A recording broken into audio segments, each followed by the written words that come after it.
பிரியமானவர்களே,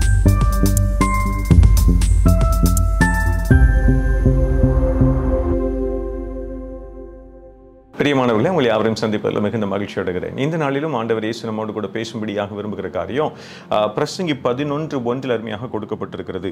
உன் ஆகாரத்தை தண்ணீர்கள் மேல் போடு, அநேக நாட்களுக்கு பின்பு அதன் பலனை காண்பாய். மெட்டஃபர் என்று சொல்லி சொல்வார்கள், உருவகப்படுத்தி சொல்லப்படுகிறது. இந்த வசனத்தின் மூலமாக நாம் அறிந்து கொள்ள வேண்டும் என்று கர்த்தர் விரும்புகிற காரியம் என்ன? எதிர்பார்ப்பு இல்லாமல் நம்மால் முடிந்த நன்மைகளை சமுதாயத்தில் நாம் செய்ய அழைக்கப்படுகிறோம். செய்கிறோமா?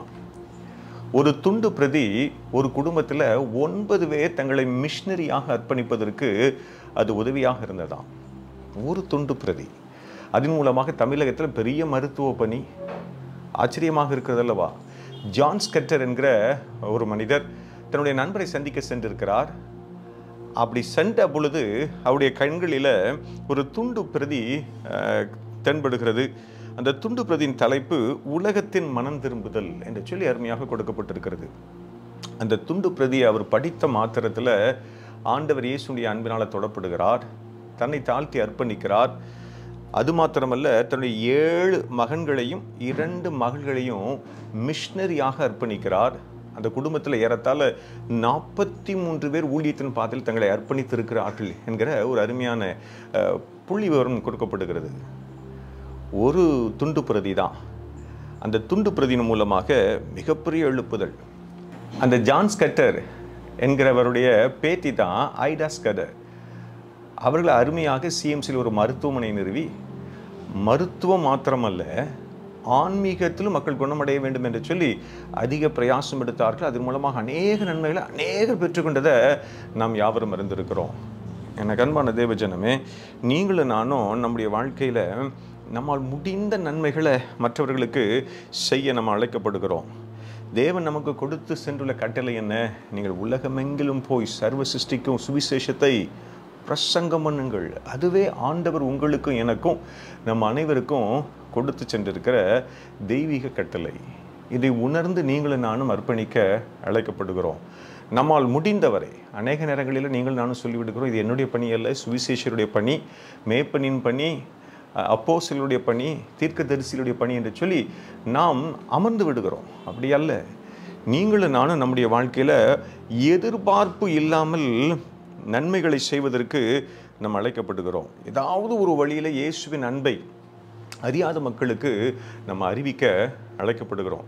அது ஏதோ ஒரு நாள் கனி கொடுக்கும். துண்டு பிரதியினுடைய வலிமை அதுதான். ஒரு சகோதரர் கிறிஸ்தவத்தை அறிவிக்கக்கூடாது என்கிற கடுமையான சட்டம் நிறைந்த இடத்துல பணிபுரிந்து கொண்டிருந்தார். ஆனால் அவருடைய வாழ்க்கையில் தனியாத தாகம், நான் ஏதாவது ஒரு நன்மை செய்யணும், தாகத்தோடு இருந்தபடினால அந்த அன்பு சகோதரர் செய்த காரியத்தை பாருங்க. ஒவ்வொரு முறையும் செல்லும் பொழுது தன்னுடைய கைகளில் துண்டு பிரதிகளை வைத்திருப்பாராம். பொது இடங்களில் கொடுப்பதற்கு சற்று அச்சப்பட்டபடினால ஹாஸ்பிட்டல்ஸ் செல்வாராம்.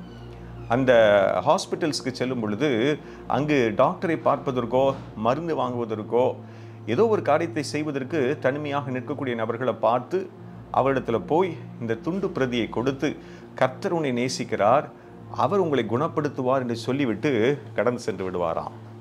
எவ்வளவு அருமையான சுவிசேஷம்! எனக்கு அன்பான தேவஜனமே, ஆனால் துண்டு பிரதிகளை கொடுக்கும் பொழுது நீங்களும் நானும் அந்த துண்டு பிரதிகளை வைத்து ஜெபித்து, யாருக்கு கொடுக்க போகிறோம் என்பவருக்காகவும் ஜெபித்து நம்ம காரியங்களை முன்னெடுக்க அழைக்கப்படுகிறோம். அப்படி செய்வோமையானா அது உங்களுக்கும் எனக்கும் நமக்கு ஒரு மிகுந்த ஆசீர்வாதமாக இருக்கும். வேதம் அருமையாக நமக்கு காண்பித்து கொடுக்கிறதே, உன் ஆகாரத்தை தண்ணீர் மேல் போடு, அநேக நாட்களுக்கு பின்பு அதன் பலனை காண்பாய். எனக்கு அன்பான தேவஜனமே, நீங்களும் நானும் நன்மையான சுவிசேஷத்தை அறியாத மக்களுக்கு சொல்ல அழைக்கப்படுகிறோம். சொல்வோமையானா அது மிகுந்த பலனை கொடுக்குமா? கண்களை மூடுவோமா? அர்ப்பணிப்போம். ஆண்டவரே, நாங்கள் நன்றி செலுத்துகிறோம். ஒரு துண்டு பிரதி ஜான் ஸ்கட்டர் என்கிற ஒரு மிகப்பெரிய ஊழியரை எழுப்பினது. அந்த குடும்பத்தில் அநேக ஊழியர்கள் எழும்பியிருக்கிறத நாங்கள் பார்க்குறோம். அவருடைய பேத்தியாகிய ஐடா ஸ்கட்டரின் மூலமாக தமிழகத்தில் சிஎம்சி என்கிற ஒரு பெரிய நிறுவனம் உண்டாக்கப்பட்டிருக்கிறத நாங்கள் பார்க்குறோம். ஆண்டவரே, நாங்களும் எங்களுடைய வாழ்க்கையில் நன்மைகளை விதைக்க கர்த்தர் எங்களுக்கு உதவி செய்யுங்க. அது பின்னாட்களில் மிகுந்த பலனை கொடுக்கும் என்பதை வேதம் எங்களுக்கு காண்பித்து கொடுக்கிறது. குழப்பத்தோடு இருக்கிற மக்கள் ஆண்டவரை தெளிவடைவார்களாக. ஆவி ஆத்துமா சரீரத்தில் உமக்கு பிரியமாய் நடந்து உம்முடைய சித்தத்தை நிறைவேற்றுவார்களாக. கர்த்தர் செய்ய போகிறீர், அதற்காக நாங்கள் நன்றி மாத்திரம் செலுத்துகிறோம். தொடர்ந்து பொறுப்படுத்திக் கொள்ளுங்க. உடைய நாமம் மகிமைப்படுவதாக. இயேசுவின் இன்ப நாமத்தில் ஜெபிக்கிறோம். ஜெபங்கள் எங்கள் ஜீவனுள்ள நல்ல பிதாவே. ஆமென். Thank you. God bless you all.